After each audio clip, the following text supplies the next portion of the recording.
در انجیل مرقس زمانی که خداوند میفرماید هر که ایمان آورد و تعمید گیرد نجات خواهد یافت، این نجات منظور اون نجات ابدی از هلاکت و مرگ نیست. عزیزان لطفاً به خاطر داشته باشید که نجات حداقل 5 جنبه داره. اولین جنبهش همون نجات از گناهه و مرگ ابدی که در یوحنا 16 و 17 میبینیم که میفرماید خداوند جهان را اینقدر محبت کرد که پسر یگانه خود را داد تا هر کس به او ایمان آورد هلاک نگردد. در آیه 17 میفرماید نجات یابد. ما علاوه بر این نجات یک نجات داریم از حمله های دشمن که ما اینو در قالب تعمید ابر صحبت کردیم. کتاب خروج به خاطر دارید، ما در موردش صحبت کردیم در مقوله تعمید ابر و گفتیم سایه تمام این تعمیدها رو میتونیم در کتاب خروج ببینیم. ابتدا به کاکم دیدیم که خون بره فقح اینا رو زیر پوشش قرار داد. زمانی که زیر پوشش خون قرار گرفتن که ما در تعمید خون صحبت کردیم که در واقع سمبولیک از نجات مسیح و زمانی که بیرون اومدن تعمید ابر رو با خودشون داشتن که همون نجات از حملات دشمن و بعد از اون بود که از آب عبور کردن و ما میدونیم که این عبور از آب سمبولی از تعمید آبه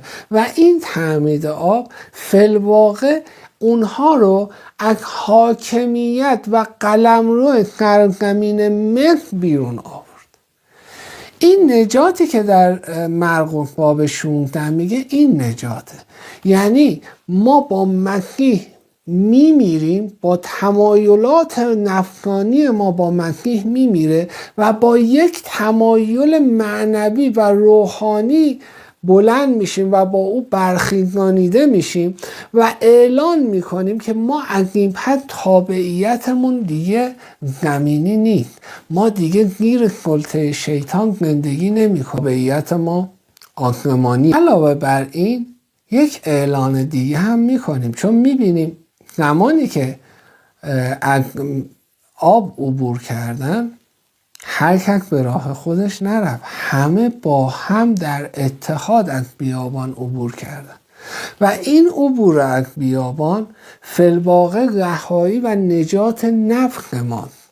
و پنجمین مورد نجات بدنهای فانی ما که در فیلیپیان 3 آیه 21 میبینیم که میفرماید خداوند بدنهای فانی ما رو به مانند خودش به بدنهای جلال یافته تبدیل خواهد کرد. بنابراین تعمید نمیتونه شرط لازمه این نجات باشه. کما اینکه در ادامه آیه میبینیم میفرماید اما هر که ایمان نیاورد محکوم خواهد شد. دیگه نمیگه هر کس ایمان نیاورد و تعمید نگیرد محکوم خواهد شد. کسی که ایمان نیاورد محکومه، دیگه به تعمید گرفتن نمیرسه. یک ایمانداره که تعمید میگیره و شهادتشو به دنیای بی ایمان میگه.